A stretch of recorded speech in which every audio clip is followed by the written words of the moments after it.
Sup y'all, and welcome to Industrialization and Global Integration, Unit 5, Part 3.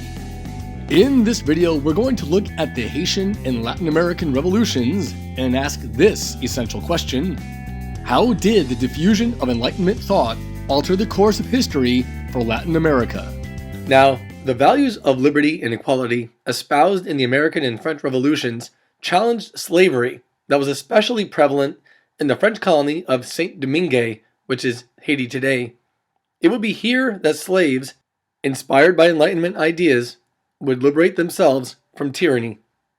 After 1763, when France lost the 7 Years' War, the most profitable colony remaining for the French was Saint-Domingue, with more than 3,000 plantations and more than 90% of its population made up of slaves. At that time, they produced 40% of the world's sugar. The different classes had very little in common. The whites, the mixed races, and the others. They all lacked unity.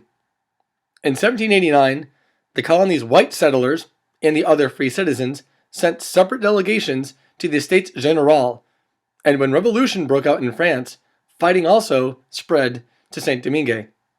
After the French Revolution began, a civil war broke out in Saint-Domingue that pit the colonists of white and mixed races against each other.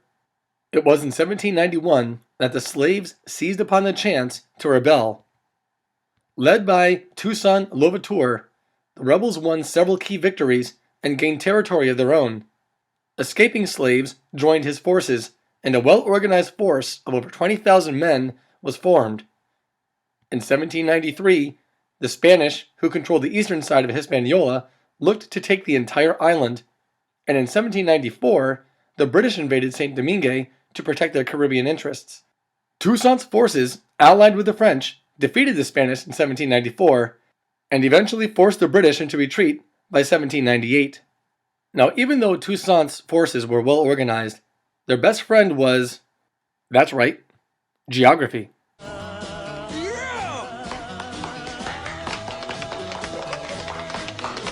Actually, their best weapon was the lowly mosquito, more accurately, millions of them, carrying the deadly diseases yellow fever and malaria. The Europeans had little resistance to these ailments and died by the thousands. In the early 1800s, Napoleon sent troops to take control of the island, but they too left after losing thousands to disease and brutal fighting. And even though Toussaint was arrested and later died in prison, by 1804, the slaves had won their independence, renaming the new nation Haiti, which means mountainous.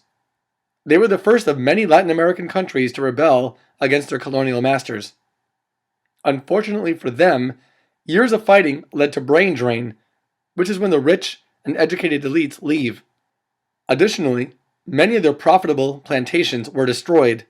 Over time, Haiti would become victim to corrupt dictator after corrupt dictator. Their independence story would go counter to the American story, and in fact today, Haiti is the poorest nation in the Western Hemisphere. Nonetheless, the American and Haitian revolutions helped inspire independence movements throughout Latin America. Now, revolutions broke out in Latin America mainly due to the Peninsular War that waged from 1808 to 1814. This war started when Napoleon placed his brother on the throne of Spain, and forces loyal to the king rebelled against France. As a result, thousands of Spanish troops that were in the Americas were recalled back to Spain. It was the Napoleonic Wars that created the spark that ignited the many revolutions that erupted in Latin America. Now, often considered the George Washington of South America, a Creole named Simón Bolívar became the greatest revolutionary leader of his era. He was educated in the West and was a true child of the Enlightenment. Bolívar was inspired by the revolutions in France and in the Americas. In 1810, as wars occupied the powers of Europe, Bolívar began a revolt in Caracas, which is modern-day Venezuela. Later, in 1819, he crossed the swamps and the Andes Mountains to defeat the Spanish in Bogotá, which is in modern-day Colombia. And in 1821, Bolívar, known as the Liberator, became president of a united Gran Colombia. Another major revolutionary was another Western educated Creole named José de San Martín, and from 1816 to 1821, He defeated the Spanish in places like Argentina, Chile, and Lima in what is now Peru. In 1822, Martín allowed Bolívar to win the final battles against Spain.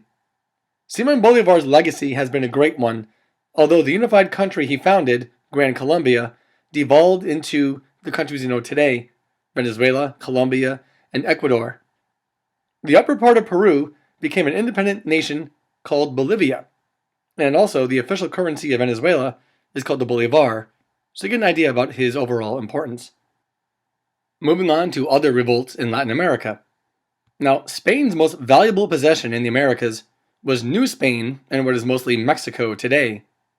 In 1819, a radical priest named Miguel Hidalgo organized a peasant and Amerind revolt against Spain. This revolt failed because he was unable to gain support from the Creoles. Hidalgo was captured and then executed. Nonetheless, for his actions, he is considered to be the father of the nation of Mexico.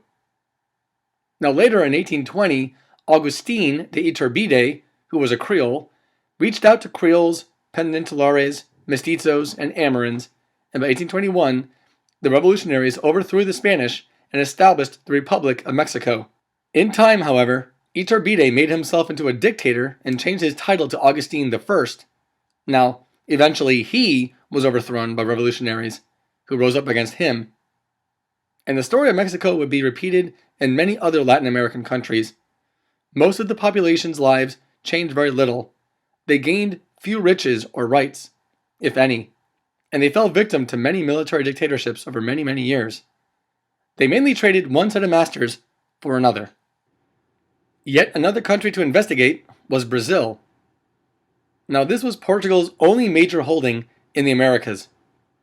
In 1807, prior to the Peninsular War, Napoleon occupied Lisbon, the capital of Portugal. Prince Regent João and his court escaped to Brazil, escorted by British ships. And by 1816, after Napoleon's defeat, he became King João VI and chose to stay in Brazil even after Portugal was liberated. By 1821, João VI was forced to return to Portugal or to lose his throne. So, in 1822, a revolution broke out in Brazil, eventually making themselves independent. And by 1825, almost all of Latin America had become independent.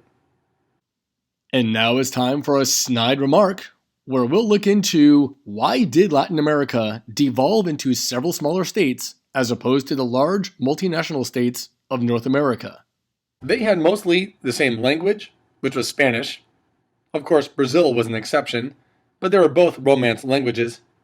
They also had mostly the same religion, being Catholicism. And they were mostly of the same ethnicity, that of course of being European. So why did Latin America fail to come together and unify as mostly happened in North America? Now, the first reason may surprise you, but it comes down to geography.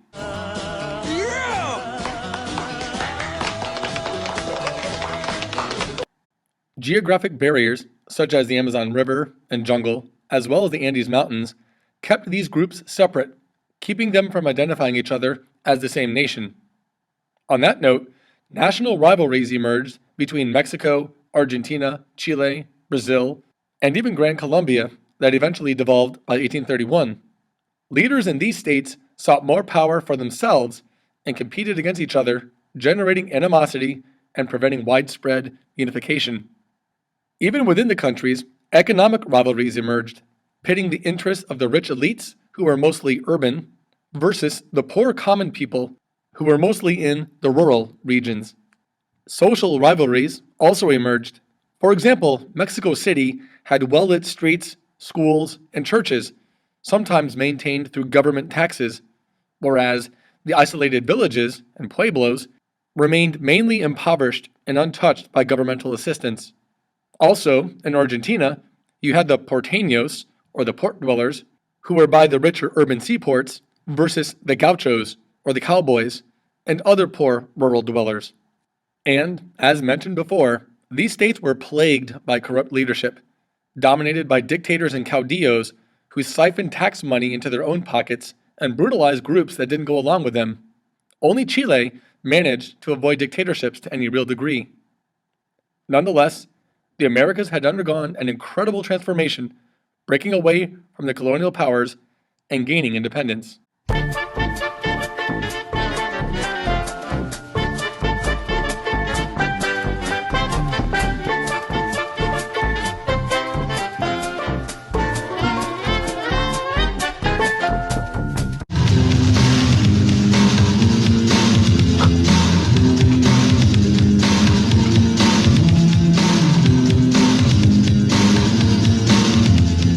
Who are you? Ivan the Red. What do you want? To fight you. What? Gordon the coward won't accept my challenge. What's that to do with me? If I keep killing ninjas, I'll drown him out. You're mad. Gordon's a great ninja. No! I'll prove I'm the best. Huh?